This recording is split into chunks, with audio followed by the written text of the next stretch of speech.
Chapter है, 6 chapter झेलिए आप। तो इसमें कैसे हम पीटी का कैसे पैदा करते हैं, लेकिन आपको कुछ मिल है, हम इसी का एमसीक्यू कराएंगे, ठीक है ना, पढ़िए। और ये जो क्वेश्चन आएगा इससे रिलेटेड तो आपको लगेगा कि कहां से आ गया एमसीक्यू, ठीक ना। तो पहला, कल आप लोग नहीं आए थे, सुरक्षा के 2 आयाम होते हैं, ठीक है ना। किसी भी देश की सुरक्षा के 2 आयाम होते हैं, पहला बाह्य। अब आपको बता दिए हैं, इसलिए हम जिससे पूछ रहे हैं उनसे पूछने दीजिए। ये बताइए आंतरिक सुरक्षा क्या है, बाह्य सुरक्षा क्या है, बताइए। या नहीं बताइएगा तो हम एक लाइन में बता दे रहे हैं, उससे बढ़िया रहेगा। आंतरिक सुरक्षा जब देश के बॉर्डर के अंदर, देश की सीमा के अंदर जब सुरक्षा की व्यवस्था की जाए उसको कहते हैं आंतरिक सुरक्षा, जब भारत के भीतर चारों तरफ, ठीक है। और बाह्य सुरक्षा का मतलब जब देश के बाहर उसकी सीमाओं पर जो सुरक्षा का व्यवस्था किया जाए उसको कहते हैं बाह्य सुरक्षा। आंतरिक सुरक्षा का हेड मतलब प्रभारी कौन सा मंत्रालय होता है, ये भी सब पीटी का क्वेश्चन ही है, गृह मंत्रालय। और बाह्य सुरक्षा का कौन जिम्मेवार है, रक्षा मंत्रालय, ठीक है। लेकिन मेंस के लिए यूपीएससी में जीएस पेपर 3 में इसको ऐड किया गया है और ये बड़ा करंट इशू है।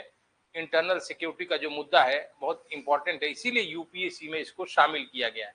और ऐसा देखा गया है कि 1950 से लेके अभी 2024 चल रहा है, निरंतर आंतरिक सुरक्षा की समस्याएं भारत में बढ़ते गई, ठीक है। ऐसा माना गया था कि आजादी के बाद भारत इन समस्याओं पर काबू पा लेगा, भारत की सरकार, लेकिन इन समस्याओं पर तो काबू नहीं पाया गया। कुछ नई नवीन आंतरिक सुरक्षा संबंधी समस्याएं पैदा होंगी, जिससे स्थिति आज के डेट में करंट सिनेरियो में भयावह हो गया है। और आंतरिक सुरक्षा को बहुत अधिक खतरा है कई रूपों में, जैसे नक्सलवाद, संप्रदायवाद, भाषावाद, क्षेत्रवाद, ठीक है ना, अलगाववाद, और सबसे अधिक जब खतरा है वह है उग्रवाद, जिसको टेररिज्म कहा जाता है, ठीक है। और ये भी नहीं है कि सिर्फ जो असामाजिक तत्व हैं वही आंतरिक सुरक्षा पर खतरा पैदा करते हैं, ये ध्यान रखिएगा। इस तरह आपका सोचने का ढंग और आपका जो माइंड है उसको मैं ब्रॉड बना रहा हूं। अगर इससे संबंधित कोई भी इंटरव्यू में सवाल पूछा जाए या मेंस में पूछा जाए तो इसी तरह का आंसर दीजिएगा। ये नहीं जरूरी है कि आंतरिक सुरक्षा के लिए खतरा असामाजिक तत्वों के द्वारा ही केवल है, ठीक है ना। हमारे देश में संभ्रांत वर्ग भी आंतरिक सुरक्षा के लिए खतरा है। संभ्रांत वर्ग का मतलब धनी और संपन्न वर्ग का मतलब नहीं है मेरा। ऐसे लोग जो पढ़े लिखे हैं, जो देश का नेतृत्व करते हैं, वो भी आंतरिक सुरक्षा के लिए आज खतरा बने हुए हैं। रिसेंट एग्जाम्पल, करंट आपको उदाहरण बता दे रहे हैं, जैसे मणिपुर का भी संघर्ष देख रहे हैं। कुछ दिनों पहले मुजफ्फरनगर में दंगा हुआ था ना। उसके अतिरिक्त 2012 में ऐसा न्यूज फैलाया गया, ऐसा मीडिया द्वारा या लोगों के द्वारा, दक्षिण भारत के से जितने भी उत्तर पूर्व राज्य के छात्र थे वो वहां से पलायन करने लगे। तो इसमें कोई बाह्य तत्व या बाहर का आतंकवादी आके ऐसा माहौल नहीं बनाया था, बल्कि भारत के ही जो राजनीतिक लोग हैं, जो उनके द्वारा ही यह असामाजिक कार्य किया गया था और देश का माहौल खराब कर दिया गया था। इसलिए कभी मत सोचिएगा कि हमारे आंतरिक सुरक्षा के लिए सिर्फ आतंकवाद से खतरा है। समझ गए बात ना, दिमाग में बना हुआ है ना कि भाई भारत की सिक्योरिटी आतंकवाद ये है, नहीं, बहुत रूप है खतरा का। सिर्फ आतंकवाद एक मुद्दा नहीं है, आतंकवाद एक क्लाइमेक्स, एक चरमोत्कर्ष है। और आतंकवाद बाह्य क्षेत्रों के द्वारा प्रेरित है भारत में, ठीक है। दूसरी बात कि आंतरिक सुरक्षा और बाह्य सुरक्षा को आइसोलेट आप नहीं कर सकते हैं, अलग नहीं कर सकते हैं। किताबों में लिखा हुआ है कि बाह्य सुरक्षा का जिम्मा रक्षा मंत्रालय है और आंतरिक सुरक्षा का मंत्रालय गृह मंत्रालय है। लेकिन कई आपको ऐसे आंतरिक सुरक्षा संबंधी मुद्दे दिखाई पड़ेंगे जो बाह्य क्षेत्रों, बाह्य देशों के द्वारा समर्थित है यहाँ पे। जैसे एग्जाम्पल में, सिंपल सा एग्जाम्पल लीजिए, भारत में आतंकवाद की समस्या जो है पाकिस्तान प्रेरित है, पाकिस्तान स्पॉन्सर्ड है। तो आप इसको, लेकिन वो हमारे लिए क्या है, आतंकवाद आंतरिक सुरक्षा पर समस्या है, चैलेंज है ना इंटरनल सिक्योरिटी। लेकिन इसकी जड़ कहाँ है? बाह्य क्षेत्र है ना, पाकिस्तान। इसलिए कभी भी बाह्य सुरक्षा और आंतरिक सुरक्षा को आप अलग नहीं कर सकते हैं, बल्कि दोनों एक दूसरे से अंतर संबंधित है, इंटर रिलेटेड है। किताब में लिखा हुआ है सवाल, लेकिन आप भारत की वर्तमान स्थिति देखेंगे तो आपको ऐसा लगेगा। इतिहास का भी उदाहरण आपको मैं बता रहा हूं। चाणक्य ने, कौटिल्य जिसका नाम है, उन्होंने मौर्य काल में भी यह बात कही थी कि किसी भी राज्य पर खतरे के 4 रूप होते हैं। ठीक है, वो भारत के संदर्भ में बिल्कुल हाल के दिनों के लिए या शुरू से 50 के दशक से ही बिल्कुल लागू होता है। चाणक्य ने क्या बताया था? किसी राज्य पे या किसी देश पर खतरे के 4 रूप। पहला, बाह्य खतरा, ठीक है ना, बाह्य खतरा या सुरक्षा जरूरी है, ऐसा समझ सकते हैं। दूसरा, आंतरिक खतरा है, सुनिए मेरी बात। तीसरा प्रकार बताया था कौटिल्य ने कि बाह्य समर्थित आंतरिक खतरा, समझ गए ना, बाहर से सपोर्ट किया जाए और यहां आपको आंतरिक। और चौथा एक प्रकार बताया था आंतरिक समर्थित बाह्य सहायता प्राप्त खतरा, मतलब यहां भी से लोग किसी को प्रेरित करें, ठीक है ना, ठीक है, और उसके कारण यहां पे तबाही मच जाए। ये 4 खतरे का जो प्रकार है वर्तमान में 1950 के दशक से आज तक जो भारत की स्थिति है वह भारत पर लागू होती है। और खतरे के कई कारण है, ठीक है ना, और खतरे के कई कारण नहीं है, मैं खतरे के कई कारक है भारत में। जो थ्रेट है, खतरा है इंटरनल सिक्योरिटी पे, उसके कई कारक हैं। आप पीपीटी में आपको इसे दिखाएंगे हम।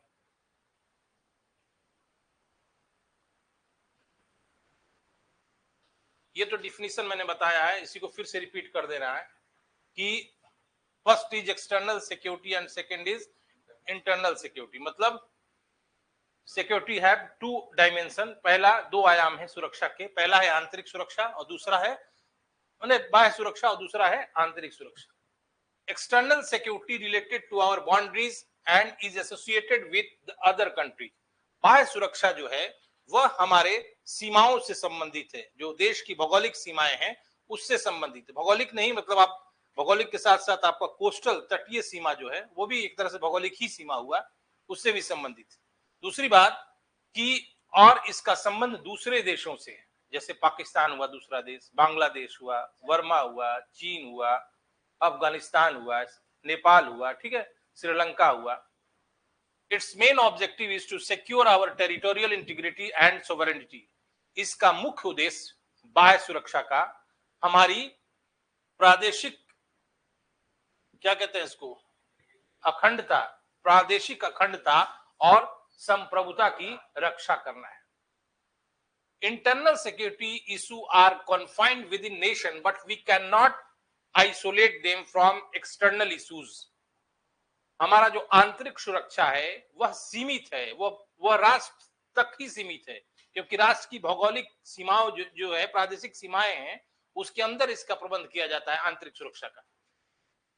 और लेकिन हम फिर भी उसको बाह्य सुरक्षा से अलग नहीं कर सकते हैं, ठीक है ना, ये लिखा हुआ है कि इसको बाह्य सुरक्षा से अलग थलग नहीं देखा जा सकता है आंतरिक सुरक्षा को।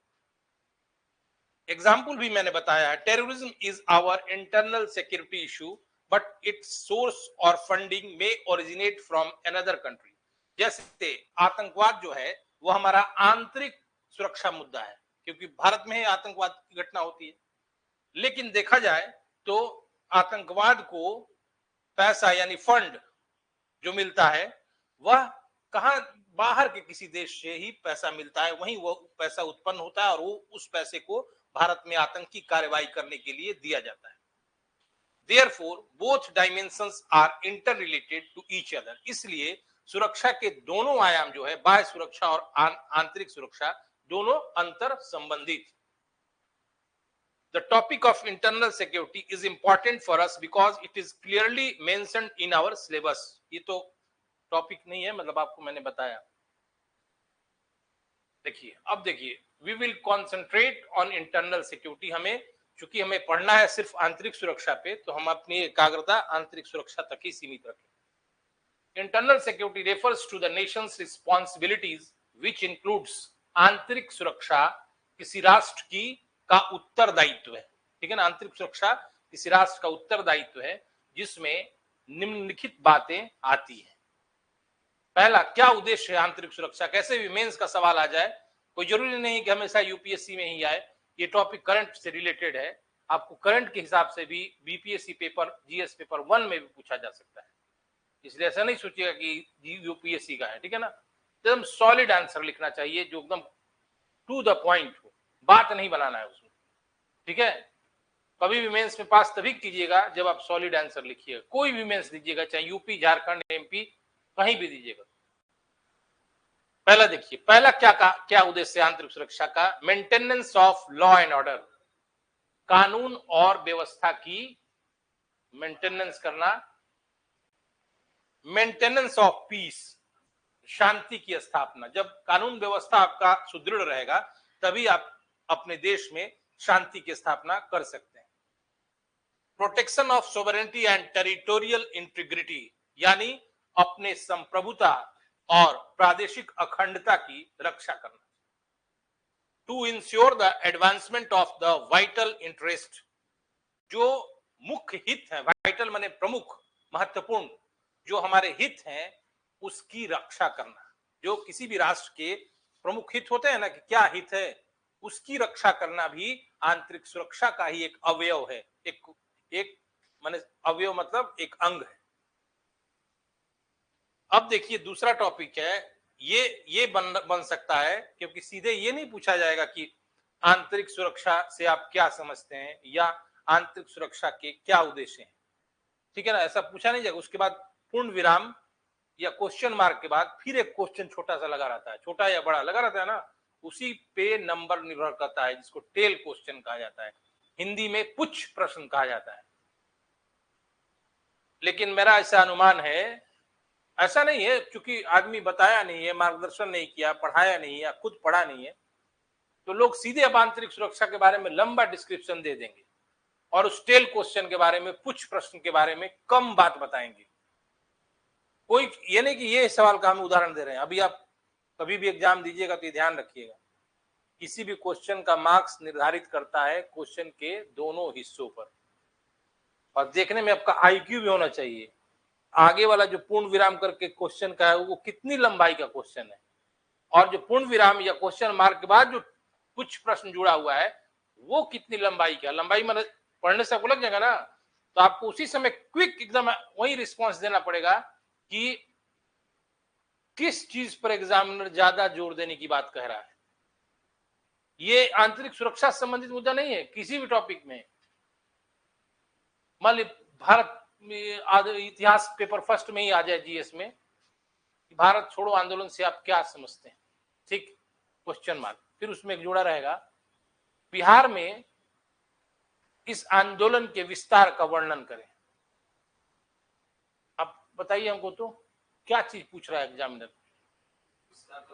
विस्तार पर ज्यादा जोर देने के लिए कह रहा है, समझ बात ना। कई लोग आगे वाला हिस्से पर ज्यादा जोर दे देंगे और उधर कम देंगे, नंबर आ जाएगा कम। तो आप सुनते होंगे हमेशा मार्केट में, बाजार में, फलाना इतना पढ़ते थे, फलाना 4 मेंस लिखे हैं, फलाना 6 मेंस लिखे हैं, नहीं होता है। समझ गया ना, हम लोग बारीकी नहीं समझ पाते हैं मेंस की, इसलिए हमको भारी लगता है क्वेश्चन। ये सब छोटा छोटा रणनीति है जो कोई नहीं बताएगा। ठीक है, इससे पढ़िएगा ऐसे तो एक अटेम्प्ट काफी है, बहुत आसान एग्जाम है, चाहे यूपीएससी मेंस हो या बीपीएससी मेंस हो। लेकिन क्या है कि हमारी पढ़ाई लिखाई शुरू से उस स्तर पे नहीं हुई है, इसलिए हमको बहुत भारी लगता है। बात समझ रहे हैं? और थोड़ा यहाँ पे हमारा जो माहौल है इसमें हवा बना दिया गया इसको। एक बार लिखिए इस रणनीति से, कोशिश किसी चीज का भी, ये नहीं क्या करें कि हम आंतरिक सुरक्षा का, किसी भी जीएस पेपर 1, जीएस पेपर 2 ए से लिख के आइए, देखिए एक ही बार में सिलेक्ट हो जाएगा, समझिए उसको।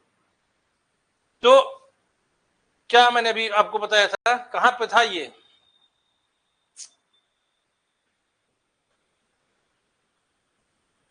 अभी हम ऊपर थे, और देखिए, challenges against internal security devalued the image of any nation globally। यदि किसी भी देश के आंतरिक सुरक्षा पर खतरा मंडरा रहा हो तो उस देश की प्रतिष्ठा वैश्विक स्तर पर धूमिल होती है। जैसे एग्जाम्पल में देखिएगा करंट आप, जैसे सीरिया है, यमन है, देखते हैं ना, ये प्रतिष्ठा धूमिल होगी तो क्या होगा इससे? International investors always take note of the nations internal security status. जो अंतरराष्ट्रीय निवेशक हैं, जो बड़े बड़े एमएनसी कंपनियां देखते हैं आप, वो वैसे देश में अपना निवेश करने से कतराते हैं जहां पे आंतरिक सुरक्षा खतरे में हो। हमारा राज्य जो बिहार है, इसमें किसी भी इंडस्ट्रियलिस्ट के द्वारा, उद्योगपति के द्वारा कोई निवेश नहीं किया जाता है, जिसका बहुत बड़ा कारण है बिहार को कानून व्यवस्था की दृष्टि से एक अशांत राज्य माना जाता है। चाहे विप्रो हो, इन्फोसिस हो, कभी बिहार के बारे में वो एक दूसरा तर्क देता है सरकार की तरफ से कि बिहार जो भू आवेष्टित देश है, लैंडलॉक्ड स्टेट है, ये कारण नहीं है। बिहार को वास्तविक स्थिति ये है कि बिहार को हमेशा से कानून व्यवस्था की दृष्टि से अशांत देश माना जाता है, देश करें अशांत राज्य माना जाता है। उसी प्रकार आपको उदाहरण मैं बता रहा हूं कि भारत हो या कोई देश हो, की आंतरिक सुरक्षा खतरे में दिखाई पड़ेगी तो कोई अंतरराष्ट्रीय निवेशक जो है वह निवेश करने से कतराएंगे और वैश्विक स्तर पर उस राष्ट्र की गरिमा और प्रतिष्ठा धूमिल होगी। इसलिए बता रहे कि क्यों इंपॉर्टेंट। देखिए, कौटिल्य ने सिक्योरिटी को, किसी राज्य की सुरक्षा को 4 भागों में बांटा है। एक है इंटरनल आंतरिक सुरक्षा, दूसरा एक्सटर्नल बाह्य सुरक्षा, एक है इंटरनली एडेड एक्सटर्नल, मतलब भीतर से, मतलब आंतरिक रूप से ही मदद किया हुआ, यहीं के लोगों के द्वारा मदद किया हुआ बाहर के लोगों से खतरा मंगाना, समझ रहे ना। दूसरा एक्सटर्नली एडेड इंटरनल, और बाह्य क्षेत्र से डायरेक्ट सहायता मिले यहाँ देश में कि तुम आतंकी या आंतरिक सुरक्षा पर खतरा उत्पन्न करो, होता है ना ऐसा। यही 4 कौटिल्य ने डिवीजन किया किसी राज्य की सुरक्षा के संबंध में। India's internal security threat perception are a mix of all 4 threats mentioned above। Bharat में जो आंतरिक सुरक्षा संबंधी खतरा है, ये चारों का मिला जुला रूप है, ठीक है। तो कभी अगर आपको क्वेश्चन मिले कि सुरक्षा, किसी देश की सुरक्षा से आप क्या समझते हैं, और भारत में आंतरिक सुरक्षा की आंतरिक सुरक्षा के क्षेत्र में बढ़ती चिंताओं के बारे में बताएं, पूछा जा सकता है ना। ये करंट अफेयर्स का चीज है, इसमें तो कोई मतलब नहीं कि किसी सब्जेक्ट का चीज है। तो ये जरूर लिखिएगा कि भारत में जो सुरक्षा का, मतलब जो खतरा है सुरक्षा पर, इन चारों रूपों का मिला जुला रूप। यहां पर भी कुछ ऐसे लोग हैं, बताया अभी आपको, क्लास शुरू हुआ था तो, जो सफेद पोश लोग हैं, लेकिन ये बाहर को आमंत्रित करते हैं यहाँ पे, ठीक ना, यानी इंटरनली एडेड एक्सटर्नल। ये शुरू से भारतीय इतिहास भी रहा है, ऐतिहासिक पृष्ठभूमि भी रहे, चाहे मुगल काल हो, प्राचीन भारत हो, आधुनिक भारत हो, ठीक है। राणा सांगा के विरुद्ध भी बुलाया गया, राणा सांगा ने बुलाया था किसको? बाबर। एक एग्जाम्पल में बता रहा हूं। तो ये भारत, ये जरूर लिखिएगा, सिर्फ खाली ये नहीं कि हाँ आंतरिक सुरक्षा बाह्य सुरक्षा, ऐसा नहीं है। कुछ सुरक्षा के 2 और प्रकार हैं जो यहां से समर्थित, एडेड मतलब समर्थित, बाहर से मंगाया गया, ठीक है, और फिर डायरेक्ट बाहर से ही यहां समर्थन देकर आंतरिक सुरक्षा पर खतरा पैदा करना। क्योंकि भारत की जो आंतरिक सुरक्षा का जो धारणा है, ये चारों का मिक्स रूप है। इसीलिए हम कह रहे हैं कि बाह्य सुरक्षा को और आंतरिक सुरक्षा को अलग नहीं किया जा सकता है, दोनों की व्याख्या एक साथ करनी चाहिए। ये नहीं कि बाह्य सुरक्षा से आंतरिक सुरक्षा से कोई मतलब नहीं, संबंधित है दोनों। अब देखिए, the changing external environment also impacts our internal security। In events in Sri Lanka, Pakistan, Bangladesh, Nepal and Myanmar have direct or indirect linkages with our internal security। कह रहा है कि जो बाहर हमारे देश के आसपास का जो वातावरण है, उसमें जो परिवर्तन हो रहा है, उससे भी हमारे देश की आंतरिक सुरक्षा प्रभावित हो रही है। कैसे? जैसे अगल बगल जो देश है, जो घटनाएं होती है, जैसे श्रीलंका में पाकिस्तान में, बांग्लादेश में, नेपाल में, म्यांमार में, वह प्रत्यक्ष तौर पे या अप्रत्यक्ष तौर पर हमारे देश की आंतरिक सुरक्षा को प्रभावित करता है। जैसे उदाहरण में एग्जाम्पल बता रहे हैं, तमिल लोगों पर श्रीलंका में अत्याचार किया गया ना एक जमाने में। भारत ने तमिलों को शरणार्थी बना के यहाँ पर आश्रय दिया।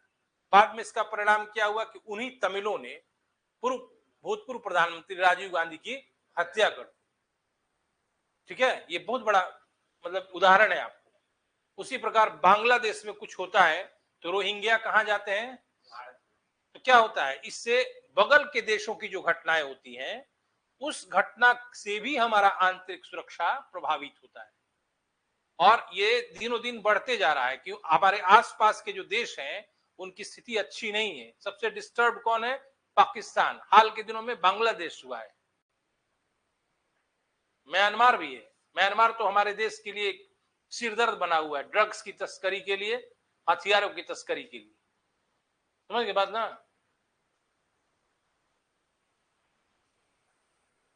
Therefore, it can be said that in today's information and digital age, security threats, both internal and external, are interrelated and cannot be seen in isolation from each other. दूसरी बात कहा जा रहा है कि आज का जो युग है, आज का जो जमाना है, वो सूचना प्रौद्योगिकी का युग है, डिजिटल युग है ना। और कहीं से कहीं बैठ के कुछ भी कार्रवाई किया जा सकता है ना, मोबाइल से, इंटरनेट से। इस कारण से हम बाह्य सुरक्षा और आंतरिक सुरक्षा को अलग नहीं कर सकते हैं। बाहर से इंटरनेट के द्वारा लोगों की विचारधारा को उत्तेजित करके भारत में एक बलवा, एक विद्रोह पैदा कर देना, और ये क्या कहा जाएगा कि आंतरिक सुरक्षा के लिए खतरा है। मान ली कहीं बिहार में विद्रोह करा दिया गया, हम न्यूयॉर्क में बैठे हैं, वहां से ऐसा उत्तेजित किए 2 महीना विचारधारा यहाँ की युवाओं को, और यहाँ विद्रोह करा दिया, तो कहा जाएगा ये तो आंतरिक सुरक्षा है। लेकिन हुआ क्या है वास्तविक स्थिति, वहां से इंटरनेट या मोबाइल से यहाँ के लोगों को उत्तेजित किया गया। ये भी उदाहरण आप दे सकते हैं। तो आज के सूचना प्रौद्योगिकी और डिजिटल युग में बाह्य सुरक्षा और आंतरिक सुरक्षा को अलग नहीं किया जा सकता है, दोनों अंतर संबंधित।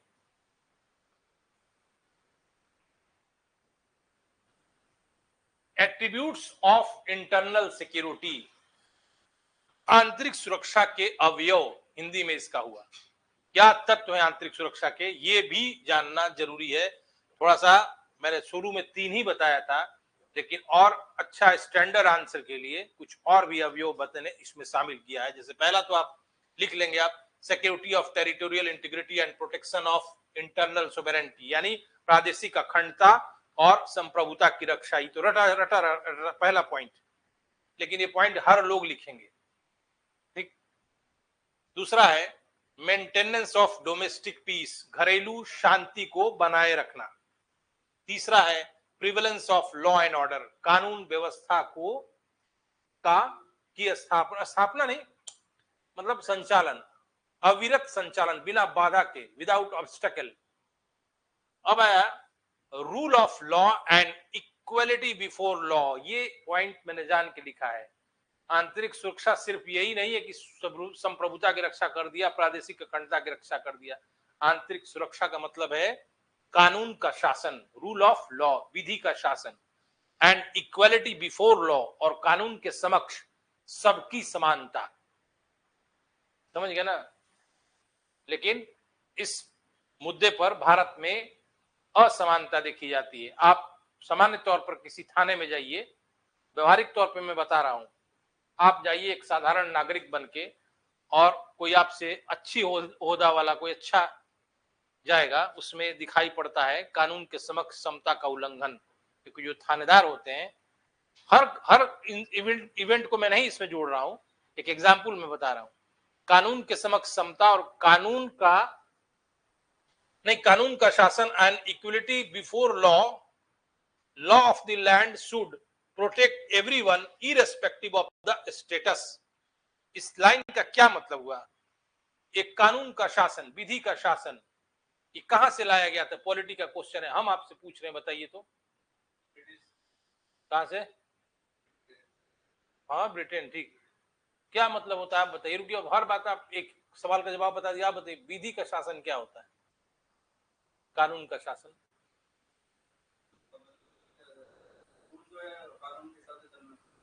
चलना नहीं चाहिए, मतलब कोई भी व्यक्ति या संस्था को वैल्यू नहीं है, जो कानून है, स्थापित विधि है, उसी का संचालन होता है।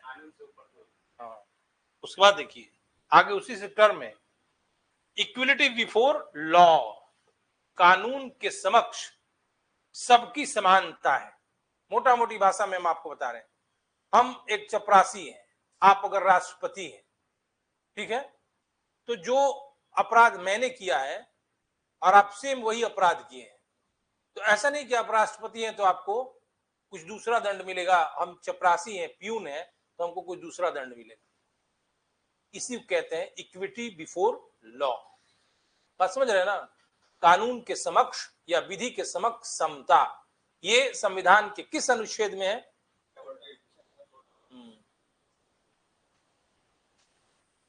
13 में क्या है? अनुच्छेद 13 में कोई भी पुराने कानून होंगे जो फंडामेंटल राइट को वायलेट कर दिए जाएंगे उसको रद्द माना जाएगा। फंडामेंटल राइट कहां से लिया गया है? यूएसए। कल रात में पढ़े हो क्या यार? पूरा रट गया है। बहुत आसान चीज है, इसीलिए पूछे हम जान के। हमारा टॉपिक वो नहीं था, मतलब उसी से याद चुकी आ गया था, इसलिए पूछने का मन किया।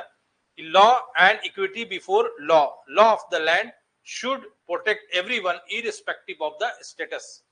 यानी जो जिस जगह पे, क्षेत्र पे जो कानून चल रहा है उसका संरक्षण होना चाहिए, इसके बजाय कि आपकी हैसियत क्या है, स्टेटस क्या है। आप किसी भी हैसियत के हो, आप पर या हम पर, सब पर बराबर कानून लागू होगा। ये भी आंतरिक सुरक्षा का ही एक मुद्दा है। ये नहीं कि आंतरिक सुरक्षा ऊपर से बता रहे हैं और जगह जगह जो समाज में है उसका उल्लंघन हो रहा है, यानी भारत का आंतरिक सुरक्षा भी खतरे में है। और ये होता है भारत में, आज के दिन में भी होता है। देखेंगे पुलिस के पास कोई लाचार, कोई विडो लेडीज जाती है, ऐसा सुने हैं और मैंने देखा भी है। उसको जेन्युइन काम के लिए एफआईआर करने के लिए बोलती है, लेकिन उसे दौड़ाएगा वो। वहीं पे लोकल लीडर अगर जाते हैं तो 2 मिनट में काम करता है। आंतरिक सुरक्षा का खतरा में पुलिस की असंवेदनशीलता भी एक मुद्दा है। भारत की पुलिस जो है उसके असंवेदनशील व्यवहार के कारण भी भारत में आंतरिक सुरक्षा को खतरा पैदा हुआ है। वो आगे पॉइंट है, वो मैं आपको बताऊंगा। और क्या आंतरिक सुरक्षा में?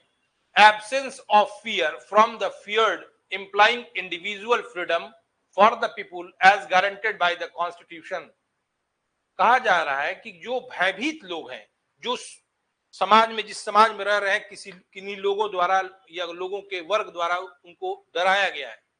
आप आज भी देखेंगे बिहार, राजस्थान, चाहे यूपी कहीं हो, झारखंड, गांव के ही कुछ गबद दबंग लोगों द्वारा किसी दूसरे की जमीन पर जबरदस्ती कब्जा कर लिया जाता है। अगर वो व्यक्ति शिकायत करता है या पास के थाने में जाता है तो थाना तो कार्रवाई दूर की बात है, लेकिन उन लोगों द्वारा, उस वर्ग के लोगों द्वारा जाकर उसको पीटा जाता है, ठीक है, उसे डराया धमकाया जाता है कि दोबारा से वो शिकायत नहीं करे।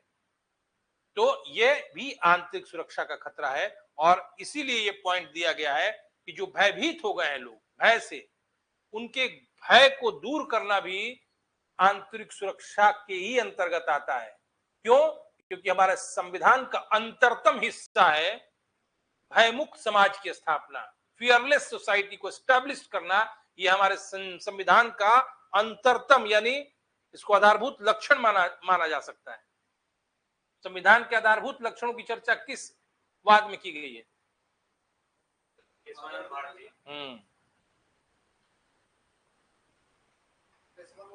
हाँ ठीक है, हो गया। और क्या लिखना है? हाँ, अब अगला एक टॉपिक है, मतलब टॉपिक नहीं है, उसी का एक अंग है आंतरिक सुरक्षा का, पीसफुल को एग्जिस्टेंस एंड कम्युनल हार्मोनी। मतलब समाज में जो लोग रहते हैं वो शांतिपूर्ण, उनका सह अस्तित्व हो। मतलब जो लोग हैं कोई एक दूसरे का दंगा फसाद डिस्टरबेंस परेशानी पैदा नहीं करे, बल्कि वो शांतिपूर्ण सह अस्तित्व पीसफुल को एग्जिस्टेंस हो उनका।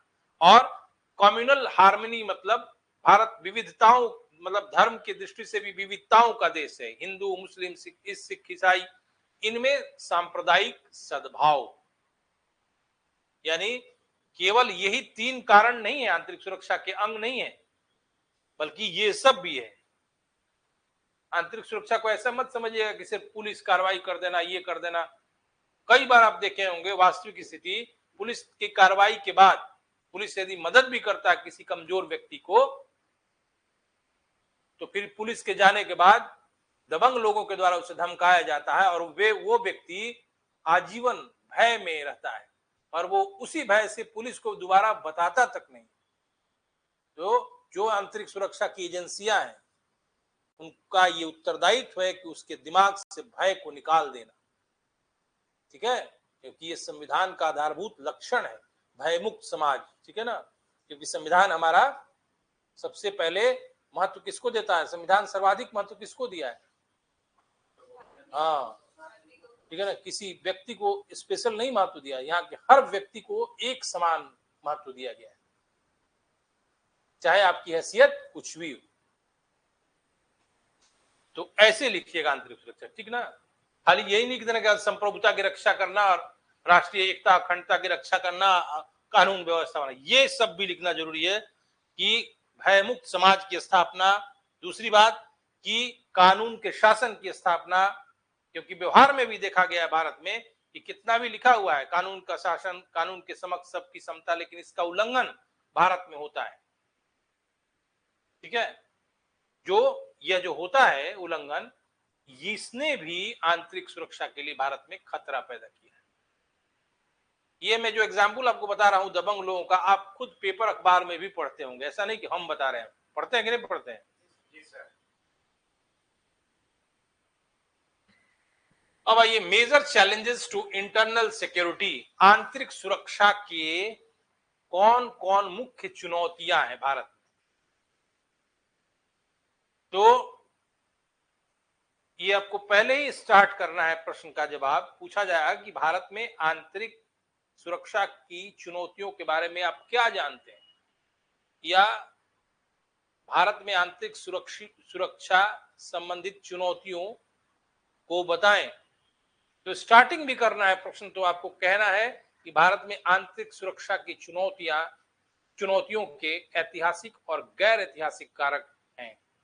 अभी हम बता रहे हैं क्या है ऐतिहासिक, और इस प्रकार इन चुनौतियों का वर्णन किया जा सकता है। ये चुनौतियां देखिए, पहला है Jammu and Kashmir militancy and terrorism, यानी जम्मू और कश्मीर में आतंकवाद और उग्रवाद। इंसर्जेंसी नॉर्थ ईस्ट इंडिया, उत्तर पूर्व राज्यों में विद्रोह। लेफ्ट विंग एक्सट्रीमिज्म, अब्लिग नक्सलिज्म, वामपंथी उग्रवाद या नक्सलवाद। चौथा कारण है हिंटरलैंड टेररिज्म, इसको कहा जाता है अंतर क्षेत्रीय आतंकवाद, ठीक है। जैसे people's war group Andhra Pradesh में भी काम करता है और छत्तीसगढ़ में भी काम करता है, ठीक है ना। ये क्या हुआ, अंतर क्षेत्रीय हुआ। इंटरलैंड का मतलब होता है अंतर क्षेत्रीय, एक क्षेत्र से दूसरे क्षेत्र। The terrorism across the mainland of the country, एक ऐसी आतंकी कार्रवाई जो भारत के एक छोर से दूसरे छोर तक, ठीक ना। और पांचवा है organised crime and its nexus with terrorism, संगठित अपराध और इसका आतंकवाद के साथ गठबंधन। Regionalism and inter state disputes, क्षेत्रवाद और अंतरराज्यीय विवाद। सातवां है cyber crime and cyber security, cyber अपराध और साइबर सुरक्षा। आठवां है बॉर्डर मैनेजमेंट, सीमाओं का प्रबंध। और नौवां है कोस्टल सिक्योरिटी, तटीय सुरक्षा। तो इसमें पहला तो आपको बता रहे हैं कि क्या क्या चुनौती है। ये सबसे बड़ी चुनौती है और इस चुनौती का प्रारंभ 1950 के दशक 1950 के दशक से ही प्रारंभ हो गया था। यहां तक कि जम्मू कश्मीर के विलय से पहले भी उसी तरह की घटनाएं उन क्षेत्रों में हो रही थी। उस समय राजा हरि सिंह थे और जब पाकिस्तान के कबायलियों ने जब उन पर हमला किया तो हरि सिंह ने भारत की मदद मांगी, नहीं तो हरि सिंह के ढुलमुल रवैया रखते थे उसने, और भारत ने उनको मदद पहुंचाई और फिर कश्मीर का विलय भारत में किया गया। ठीक है, लेकिन उसके बाद से ही कश्मीर में यह आतंकवाद अपनी जड़ें जमाने लगा, लेकिन सरकारी प्रयासों से उस पर अंकुश रखा गया। लेकिन 1990 के दशक के से फिर से आतंकवाद बहुत अधिक एक गंभीर आंतरिक समस्या के रूप में भारत के लिए उत्पन्न हुआ है। 2008 में कौन सी घटना हुई थी? हाँ, उसमें डायरेक्टली पाकिस्तान इन्वॉल्व था। उसके पहले वो बहाना बनाता था, लेकिन उस घटना से वैश्विक पटल पर यह स्पष्ट हो गया कि इस घटना में पाकिस्तान का ही हाथ था और भारत में आतंकवाद को पाकिस्तान प्रायोजित कार्यक्रम के तौर पर रखता है। और बताइए, इंसर्जेंसी इन नॉर्थ ईस्ट इंडिया। उत्तर पूर्व के जो राज्य हैं सांस्कृतिक दृष्टि से भारत के मुख्य समाज से थोड़ा अलग है और ये शुरू से देखा गया। 1952 में ही पहला एक विद्रोह हुआ था नागालैंड में। आबूची एक आदमी था, लिखवा देंगे हम आपको। 1952 में नागालैंड में उसने पहला विद्रोह किया और देखते ही देखते वो विद्रोह मणिपुर, मिजोरम और त्रिपुरा में फैल गया और हमेशा से एक विवादास्पद एरिया रहा है नागालैंड, मिजोरम, त्रिपुरा, मणिपुर। ठीक है, बीच में आप देखेंगे नागालैंड सोशलिस्ट काउंसिल भी बना था। ठीक है, और हमेशा से उपद्रवग्रस्त रहा है। लेकिन हाल के दिनों में देखा जा रहा है कि भारत सरकार ने उत्तर पूर्व राज्यों के विकास, विशेषकर सामाजिक आर्थिक विकास के लिए बहुत व्यापक कदम उठाए हैं और उनकी कनेक्टिविटी को, उनके संपर्क को वृहद रूप दिया जा रहा है। सड़क की कनेक्टिविटी, रेल की कनेक्टिविटी दी जा रही है, नरेंद्र मोदी की सरकार के द्वारा दिया जा रहा है ना हाल के दिन। लेकिन इसके पहले क्या था कि पहले भी मिलता था अनुदान, फंड सब मिलता था, लेकिन ये लोग वैचारिक दृष्टि से, सांस्कृतिक दृष्टि से मन में सेपरेटिज्म को, भावना को, अलगाववादी भावना को रखे हुए हैं। और इसकी शुरुआत मैंने बताया एग्जाम्पल में 1952 में ही हो गई थी, जब आबूची ने नागालैंड में विद्रोह किया था और फिर यही विद्रोह रहते रहते फिर मिजोरम, त्रिपुरा, मणिपुर में फैल गया था। और आज भी देखेंगे आप कि सांस्कृतिक दृष्टि से थोड़ा वो क्षेत्र पीछे है और एक उनका भावनात्मक लगाव है एक बाएं देश के साथ। कौन सा देश है? चीन। देखा जाता है, ऐसा नहीं कि सारे लोग चीन के साथ लगाव रखते, थोड़ा सा भावनात्मक लगाव देखा गया है और बहुत कुछ मिलती जुलती थोड़ी सी बातें भी हैं। म्यांमार के साथ भी होगा।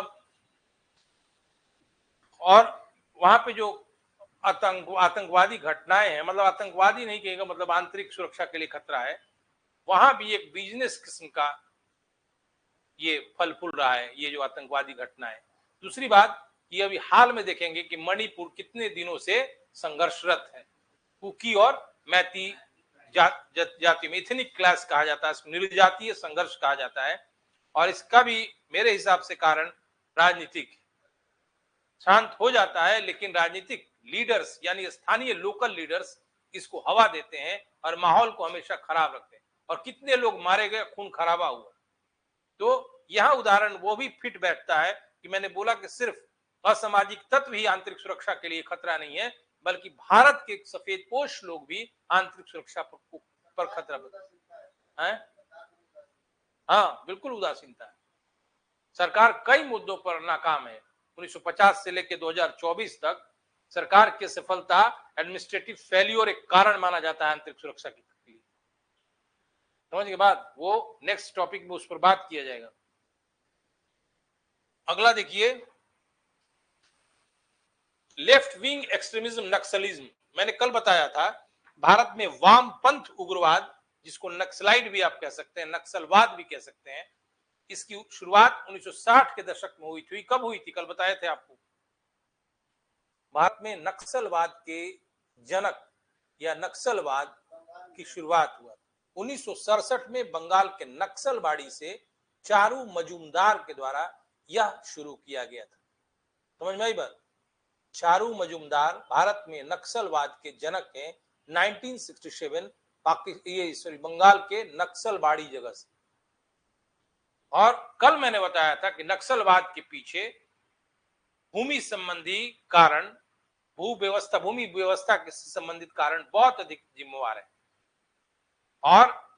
और सिर्फ भारत ही इसके लिए जिम्मेवार नहीं है, क्योंकि ऐतिहासिक दृष्टि से अगर विचार करेंगे तो ब्रिटिश कालीन भू व्यवस्था जिसको भारत ने एडॉप्ट किया, ये बहुत बड़ा कारण है भारत में नक्सलवाद के जन्म लेने का। लेकिन दूसरी बात कि भारत की जिम्मेवारी तब बढ़ जाती है जब आजादी के बाद भारत को जो भूमि सुधार कार्यक्रम करने थे वह भारत में नहीं किया गया, और केरल, बंगाल, पंजाब छोड़कर भू राजस्व संबंधी जो सुधार किए गए, राजस्व नहीं, भूमि व्यवस्था संबंधी जो सुधार के कार्य किए गए वो लागू नहीं हुए। और केरल, पंजाब और बंगाल में कुछ हद तक भूमि सुधार संबंधी कार्यक्रम लागू हुए, लेकिन बिहार वगैरह जगह में लागू नहीं हुए। जैसे बिहार का ही एग्जाम्पल ले लीजिए, अभी कुछ जिलों में नक्सलवाद एकदम चरम पर है। अभी कोई घटना या इवेंट्स आपको सुनाई नहीं पड़ रहा है, लेकिन हजारों बीघे जमीन को नक्सलाइट्स ने कब्जा कर रखा है। इसके पहले भी आप घटनाओं पर विचार करेंगे तो बाथे नरसंहार, फिर रणबीर सेना का, फिर सर्च लाइट सेना, ये क्या है? सबके पीछे मूल कारण क्या है? भूमि, जमीन।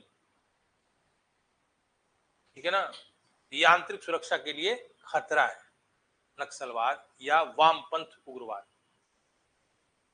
अगला देखिए, hinterland terrorism, the terrorism across the mainland of the country।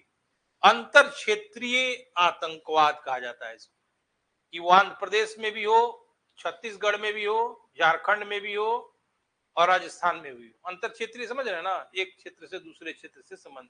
मैंने एक एग्जाम्पल दिया पीपुल्स वार ग्रुप का, वो आंध्र प्रदेश में भी काम करता है, छत्तीसगढ़ में भी काम करता है, और भी कहीं काम करना होगा तो करेगा।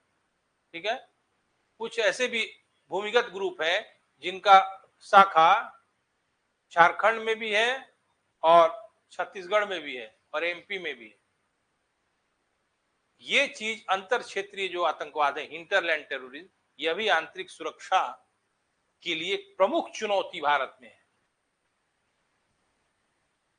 Organised crime and its nexus with terrorism, अंतरराष्ट्रीय माफियाओं और अपराधियों के द्वारा आतंकवाद के साथ गठजोड़ कर लेना संगठित क्राइम और आतंकवाद का नेक्सस कहलाता है।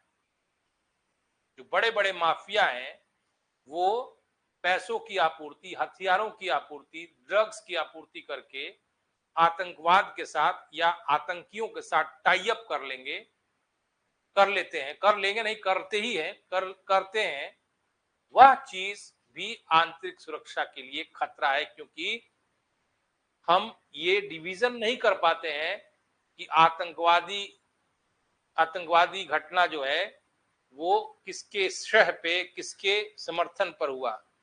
ये नेक्सस बन जाता है। नेक्सस समझ रहे हैं आप ना, गठजोड़ कर लेना। ठीक है ना? ये भी आंतरिक सुरक्षा के लिए खतरा है।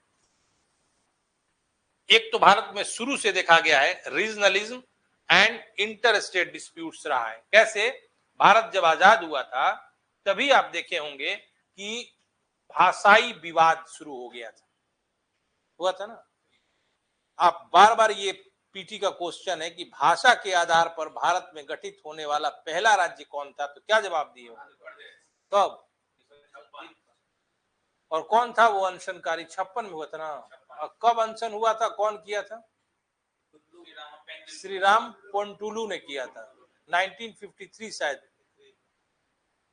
तो भारत में शुरू से ही भाषाई विवाद रहा है अब तो बहुत थम गया है, लेकिन जैसे ही भारत आजाद हुआ भाषा संबंधी विवाद शुरू हो गया और इसी के लिए राज्य पुनर्गठन आयोग की भी स्थापना करनी पड़ी और आंध्र प्रदेश को भाषा के आधार पर सबसे पहले गठित किया गया। और दूसरी बात कि भारत में ऐतिहासिक कारक है, क्षेत्रवाद की समस्या हमेशा से रही।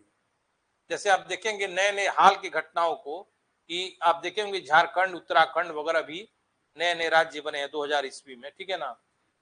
ये क्या है? ये क्षेत्रवाद है, ये सुलगती रही क्षेत्रवाद। अगर आप बहुत डिटेल में जाएंगे, अवलोकन करेंगे, तो जिन व्यक्तियों के लिए राज्य का गठन हुआ उसको कोई फायदा नहीं हुआ और अपने मातृ राज्य के ही लोग उसमें लाभ उठाए। जैसे मान लिया बिहार से हट के झारखंड हुआ, यूपी से हट के उत्तराखंड हुआ और एमपी से छत्तीसगढ़। अगर आप ध्यान से जाके वहां सर्वे करेंगे तो आप देखेंगे कि सरकारी सेवाओं में, शिक्षा में और किसी भी क्षेत्र में लाभ हुआ है बिहार के लोगों को झारखंड में, लाभ हुआ है एमपी के लोगों को छत्तीसगढ़ में, यूपी के लाभ हुआ है उत्तराखंड। तो क्षेत्रवाद को अच्छे लोग भी, इलीट क्लास के लोग भी हवा देते हैं अपने निजी स्वार्थ के लिए। ये हवा देना ही हुआ कि अलग राज्य तो बन गया है, राजनीति पैदा हुआ है। हाँ, और आज जो ओरिजिनल व्यक्ति है झारखंड में, जिसके लाभ के लिए, जिसके सामाजिक, आर्थिक, सांस्कृतिक विकास के लिए राज्य का गठन किया गया था, वो आज भी जंगलों में बीड़ी के लिए पत्ता चुनता है, ठीक है। कई बार मैंने देखा अपनी आंख से, सड़क पर चावल दाल फेंका रहता है होटल का, वो भी खाते देखा है, मैंने देखा है अपनी आंख से। इतनी भयावह गरीबी है। उसी समय ये मुझे लगा ऐसा कि जो जिसके लिए गठित किया गया राज्य, उसको लाभ होना चाहिए ना।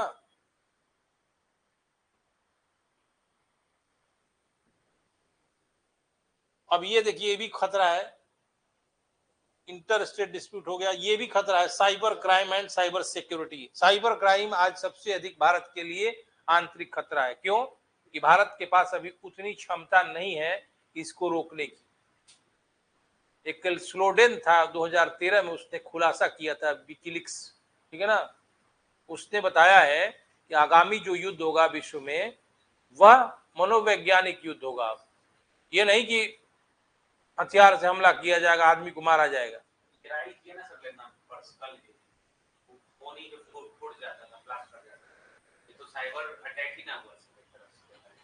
इसका एक और रूप है मनोवैज्ञानिक युद्ध, साइको वार। उसमें क्या किया जाता है कि किसी देश या किसी समूह की विचारधारा पर प्रभाव, आइडियोलॉजी पर इन्फ्लुएंस किया जाता है और उसकी विचारधारा को बदल दिया जाता है। और एक प्रेडिक्शन किया गया, एक भविष्यवाणी की गई कि आगामी जो युद्ध होगा वो विचारधाराओं का युद्ध होगा, और यदि आप विचारधारा किसी का परिवर्तित कर देंगे तो आप ही राजा होंगे विश्व के। ऐसी प्रेडिक्शन की गई। जरूरी नहीं कि तोप चलाएं किसी देश पर हम, ठीक है, और लोगों को मारे। तो साइबर क्राइम जो है ना, आजकल भारत का सबसे ज्वलंत आंतरिक सुरक्षा का मुद्दा है और भारत को इस क्षेत्र में अपनी क्षमताओं में इजाफा करना होगा, अपनी क्षमताओं को बढ़ाना होगा। क्योंकि यदि भारत की सुरक्षा या अन्य संस्थाओं की अगर डेटा चोरी हो गई तो सारी व्यवस्था, हमारी आंतरिक सुरक्षा की जानकारियां असामाजिक उग्रवादी लोगों के हाथ में आ जाएगी और भारत की सुरक्षा के नष्ट होने का खतरा है। और दूसरा है बॉर्डर मैनेजमेंट। भारत की भौगोलिक सीमा कितनी है? 15,200 पूरा भारत। पूरे भारत का हम पूछ रहे हैं। 15,200 है कि 600 है? 671 हमको लगता है, 15,600। ठीक है, तो इतने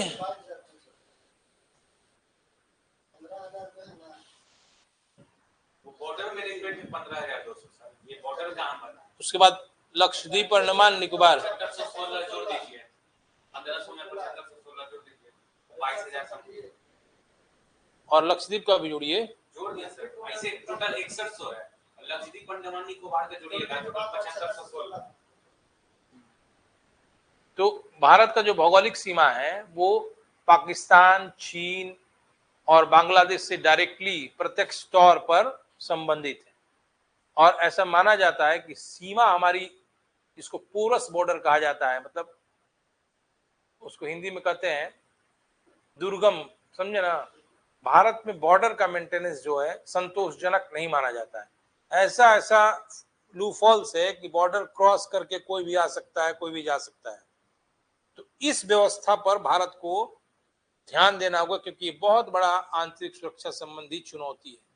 बॉर्डर पे एक ऐसा मेंटेनेंस किया जाए और इसके तहत पुलिस, जो वहां का लोकल पुलिस है, और अर्धसैनिक बल, और जो तटीय इलाका है वहां पे तटरक्षक बल और नौसेना, नेवी, सबके साथ मिलके कोऑर्डिनेशन करने की जरूरत है, ताकि हमारा बॉर्डर जो है एकदम चाक दुरुस्त, जिसको कहा जाता है कि कोई भी एक परिंदा भी पर नहीं मार पाए। इस ऐसी व्यवस्था करनी बहुत जरूरी है, क्योंकि बॉर्डर से आंतरिक सुरक्षा को बहुत बड़ा खतरा है। आपको पता नहीं होगा, छोटे छोटे ड्रोन हैं, उसको पंजाब में हथियार गिराने के लिए इस्तेमाल किया जाता है, और हमारी जो रडार प्रणाली है उस ड्रोन को पकड़ नहीं पाती है। हालांकि अब काम शुरू हो गया है उस ड्रोन। आप ऐसे भी जाएंगे राजस्थान के आगे बीकानेर वगैरह, तो बीकानेर से आप पैदल भी अगर आप 100 किलोमीटर चलेंगे तो आप पाकिस्तान में प्रवेश कर सकते हैं। और ऊंट का प्रयोग किया जाता है बालू में। ऊंट को कैसे ले जाना है, कैसे घुमाना है, उसमें मास्टरी है आतंकवादियों को या उनके आदमी को। सब आदमी आतंकवादी ही नहीं होता है, कुछ उनके लिए काम करते हैं, ठीक है ना। तो उनको आदत है, ऊंट कहाँ बैठेगा, कितना भी दूरबीन लगाएगा बीएसएफ नहीं पता चलेगा, और धीरे से वो घुस जाते हैं भारत में। और भारत में घुसेंगे तो यहाँ पे उनको पनाह देने वाले सैकड़ों मिलेंगे, पैसे की लालच में, ठीक है ना। समझ गए बात ना। ये तो बॉर्डर बहुत बड़ा इश्यू है। ऐसे भी कुछ लोग हैं जिनके बारे में हम कहें कि वो आतंकवादी नहीं है, लेकिन पैसों के लिए कुछ कर देते हैं, बॉर्डर से एंट्री भी करा देते हैं। ऐसे गद्दार भारत में आज भी है। आप ऐसे भी देखिएगा, कोई गलत सामान ले जा रहा है तो हमारा लोकल एडमिनिस्ट्रेशन क्या करता है, छोड़ो ना यार, जाने दो, दे ही रहा है पैसा, हमको क्या मतलब, ये स्टेटमेंट देता है, ठीक है।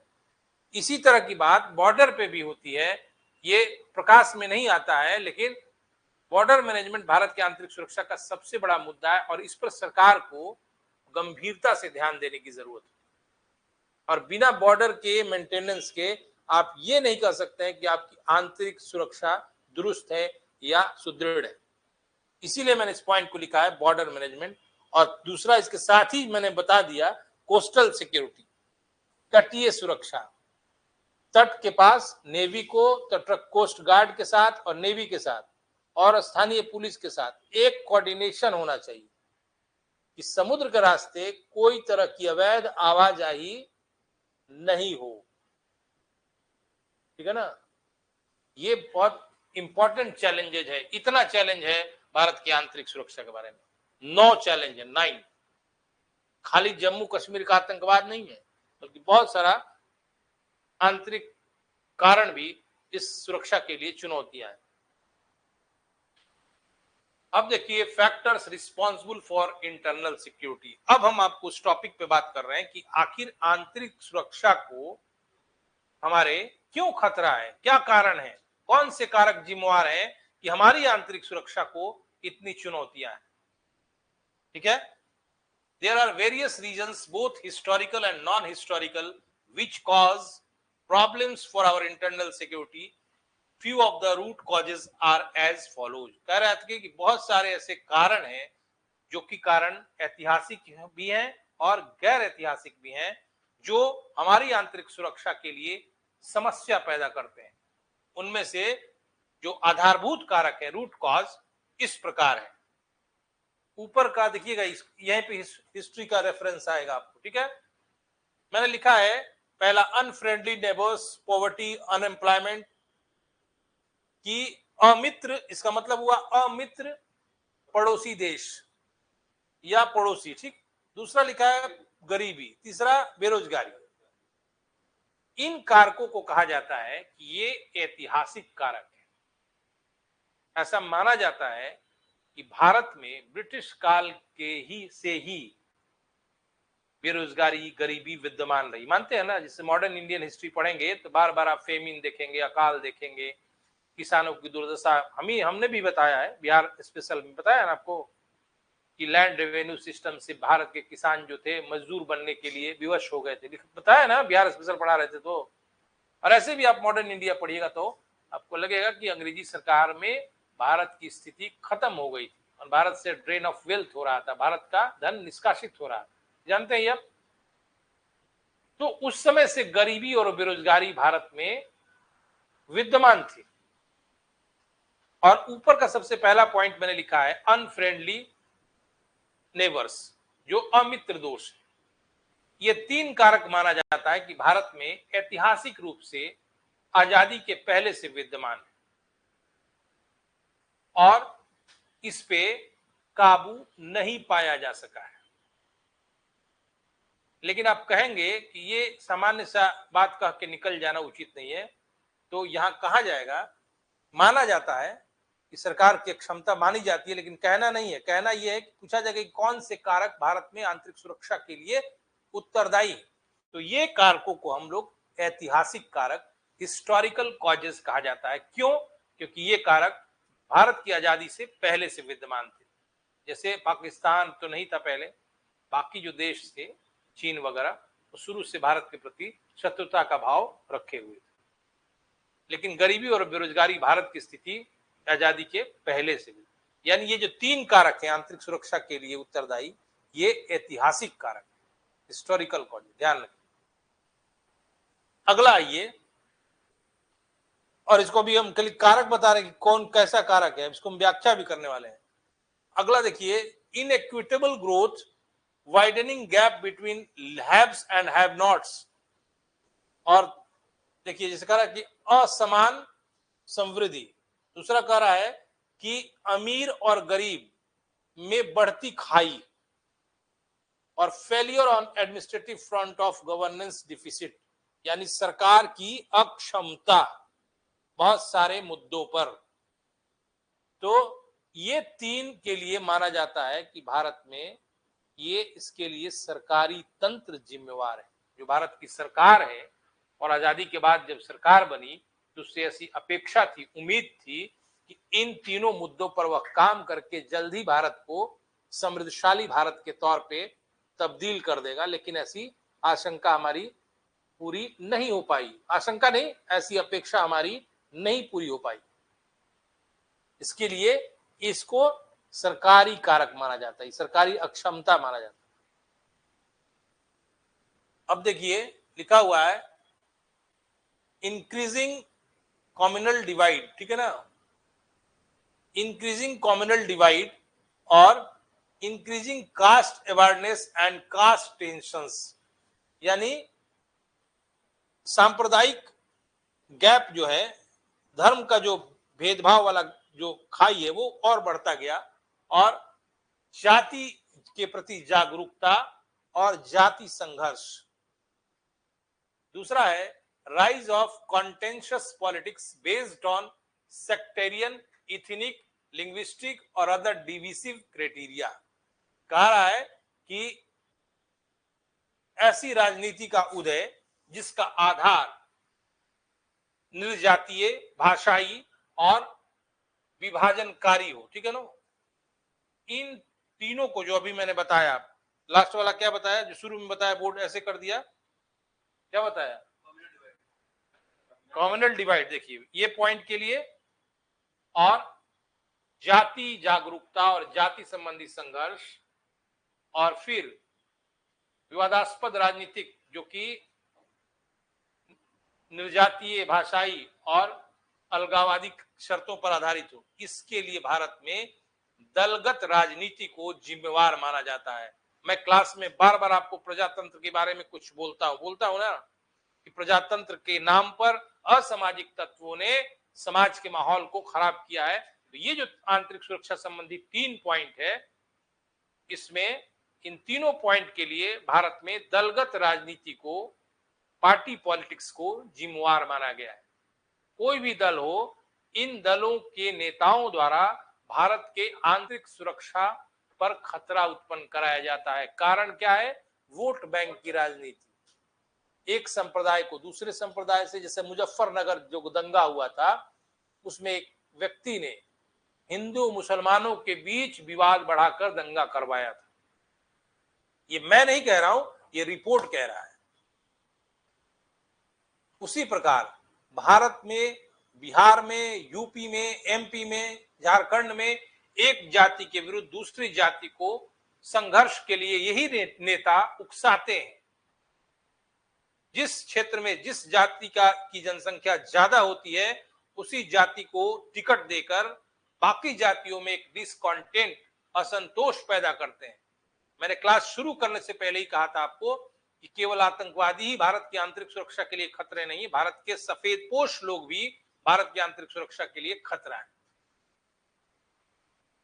ये जो पता है ना आपको, कम्युनल डिवाइड, निर्जातीय मतलब जातिगत, संप्रदायगत, जातीयता, ये सब के लिए भारत के दलगत राजनीति जिम्मेवार है।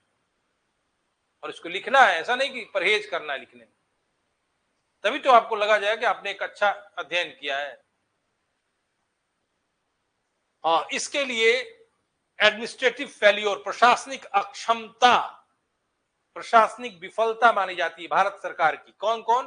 Porous borders having very tough terrain, माने ऐसा बॉर्डर है हमारा जो बहुत दुर्गम है और एक्सिस से बाहर है हमारे, और हम उसका मेंटेनेंस भी नहीं कर पाते अपनी सीमाओं को। वास्तविक स्थिति, रियलिटी यही है कि हम अपने सीमाओं की भी सुरक्षा का पुख्ता प्रबंध नहीं कर पाए। और इसके लिए कौन जिम्मेवार है? नेता नहीं जिम्मेवार है, भारत की सरकार जिम्मेवार है। हाल के दिनों में बॉर्डर की कनेक्टिविटी के लिए सरकार के द्वारा प्रयास जारी किया गया। अब इसका परिणाम हमें भविष्य में देखना है कि इससे क्या फायदा होता है। दूसरा है poor criminal justice system, large scale corruption leading to nexus between criminals, police and politician, resulting in organised crime going unabated. कह रहा है ना कि आपराधिक न्याय व्यवस्था जो है भारत में, वो बहुत ही खराब है। और ऐसा देखा गया है कि भारत में एक व्यापक स्तर पर भ्रष्टाचार है और एक गठबंधन है किसके बीच? अपराधियों, पुलिस और नेताओं के बीच। मैंने क्लास शुरू करने से पहले आपको कहा था कि आप एफआईआर वाला कुछ एग्जाम्पल दे रहे थे, हम दे रहे थे। अगर आप थाने में जाएंगे, स्थानीय थाने में, आप जेन्युइन कॉज के लिए भी अगर जाएंगे तो एफआईआर करने के लिए 500 रुपीज मांगता है पुलिस। मैं बता रहा हूं। एक ब्लॉक में जाएंगे आप, कोई चीज बनाने के लिए जाति आवास 100 या 200 रुपीज खर्च करना पड़ेगा। रियलिटी है या नहीं बताइए? नहीं तो ऐसा क्लॉज लगा देंगे आपको, जाइए 30 दिन बाद आइएगा, बिना पैसे के भी करेंगे। तो ये मैं नहीं कह रहा हूं, एक रिपोर्ट भी कहता है कि भारत में एक नेक्सस है, किसके बीच? पुलिस के बीच, क्रिमिनल्स के बीच, नेताओं के बीच। ठीक है, और यही आंतरिक सुरक्षा का सबसे बड़ा खतरा है। एक समाज में देखिएगा, बार बार कहीं भी अगर आप कोई स्कॉर्पियो से, फॉर्च्यूनर से थाने पे उतरा, देखिए उस थानादार को, और आप जाइए साइकिल से, देखिए किसको वैल्यू दे रहा है, किसको वैल्यू देगा? तो मैं तो ऐसा मानता हूं कि जो सिलेक्ट लोग हैं, उनका जो प्रशिक्षण है उसमें भी बहुत कमियां है। प्रशिक्षण सिर्फ बंदूक चलाने का नहीं देना चाहिए और दौड़ने का नहीं देना चाहिए। प्रशिक्षण ये भी दिया जाए, अभिवृत्तिक बदलाव, एटीट्यूड में बदलाव होना चाहिए कि आपकी जो भावना है, आपकी जो सोच हो, वो एक पैदल अगर आदमी आ रहा है और एक फॉर्च्यूनर से आता है तो इक्वल होना चाहिए। तो प्रशिक्षण इस प्रकार देना चाहिए, ये नहीं कि बैठ के बंदूक चलाने का ट्रेनिंग लेंगे, ये तो एक मशीन जैसा ट्रेनिंग, ये क्या होता है? तो ट्रेनिंग में भी कमी है। जब किसी का अभिवृत्ति नहीं बदलाव कर रहे हैं आप, तो क्या जाके समाज में किसको सहायता करेगा वो? ठीक से तो भारत में कई पुलिसकर्मी है जो संविधान की मूल आत्मा को भी नहीं जानते हैं, तो दीन दुखी लाचार को गाली से बात करते हैं। देखते हैं लैंग्वेज क्या है पुलिस का ना। वैसे अयोग्यों को पोस्ट नहीं देना चाहिए। कई आदमी जो कि लाचार है, जो साधारण दीनहीन अवस्था में है, अपनी खराब स्थिति को भी व्यक्त करने थाने पे नहीं जाता है, क्योंकि उसको इज्जत प्यारा है, क्योंकि वो जाएगा तो उसको सम्मान पे ठेस पहुंचेगा, क्योंकि उसका जो भाषा है पुलिस का, हम अपने ही राज्य की बात कर रहे हैं, इस तरह अशोभनीय है कि शर्म आता है कहने पर कि वो पुलिस विभाग में काम करता है। और ये क्यों उसकी भाषा ऐसा है? क्योंकि वो जान रहा है क्या है हमारे राज्य में माहौल। लोकल गुंडा, असामाजिक तत्व, लोकल नेता और थाने का गठजोड़ रहे, बिहार में ही है। बीच में एक पैसा कमाने वाला बिचौलिया भी होता है, जिसको दलाल कहा जाता है। अगर आप जेन्युइन मैटर भी देते हैं कोई चीज को, आप 500 रुपया दीजिए, जबकि एफआईआर में 1 रुपया नहीं लगना चाहिए नियम से। ब्लॉक में जा रहे काम करने 1 रुपया नहीं। तो यही इस पॉइंट में बताया गया है कि एक नेक्सस बन गया है, किसमें? अपराधी, पुलिस और नेताओं के बीच। और ये आंतरिक सुरक्षा का सबसे बड़ा खतरा है। समझ रहे हैं ना? खाली आंतरिक सुरक्षा, आतंकवादी बम फोड़ दें, यही नहीं होता है। डिटेल में जाइए कि आंतरिक सुरक्षा भारत के अंदर क्यों है, आखिर कारण क्या है। और इसके लिए not only one factor is responsible, but various factors are responsible for challenges of our internal security. देखिए क्या लिखा है, we inherited the first 3 causes at the time of independence but have failed to resolve them fully. कहा कि शुरू का जो 3 point है वो हमने आजादी के समय ग्रहण किया, वो पहले से वो मुद्दा आ रहा था। जैसे अमित्र जो देश थे, हमारे दुश्मन पड़ोसी देश थे, वो गरीबी, बेरोजगारी बता दिया। दूसरा था हम लोग लेकिन उन तीनों कारणों को समाप्त नहीं कर पाए, इसमें हम असफल हो गए, फेल्ड हो गए। और unfortunately we have added more factors which have multiplied our internal security problem. और दुर्भाग्य से हमने कुछ आजादी के बाद कुछ अन्य नई समस्याएं पैदा कर दिया, जो हमारे आंतरिक सुरक्षा के खतरों को कई गुना बढ़ा दिया। The fourth, fifth and sixth factors in the above list can be termed as administrative failures. इस मैंने जो लिखा था, चौथा, पांचवा और छठवां जो कारक है, वो कारक भारत में प्रशासनिक असफलता का कारण है। यही नहीं बताया था हमने। And 7th, 8th and 9th could be due to the rise of partisan politics. और 7वां, 8वां और 9वां जो है वह दलगत राजनीति का परिणाम है, जो भाजपा, जदयू, कांग्रेस, आरजेडी ऐसा है ना, इन्हीं नेताओं के कारण है। The last two can be attributed to a pronounced deficit of governance. और लास्ट के जो 2 पॉइंट मैंने लिखवाया है, ये poor criminal justice, porous border, ये भारत में सुशासन की कमी का परिणाम है। Although there have been serious attempts to improve governance in the last few years, फिर भी लास्ट में लिखा है इसने कि कुछ वर्षों से भारत में इसको सुधारने के लिए कुछ उपाय किए जा रहे हैं, क्योंकि मैंने बताया है लिखना भी पड़ेगा सरकार के पे।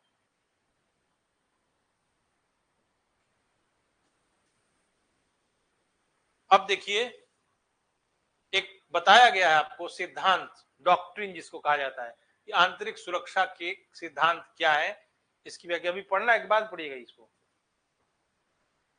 टाइम हो गया?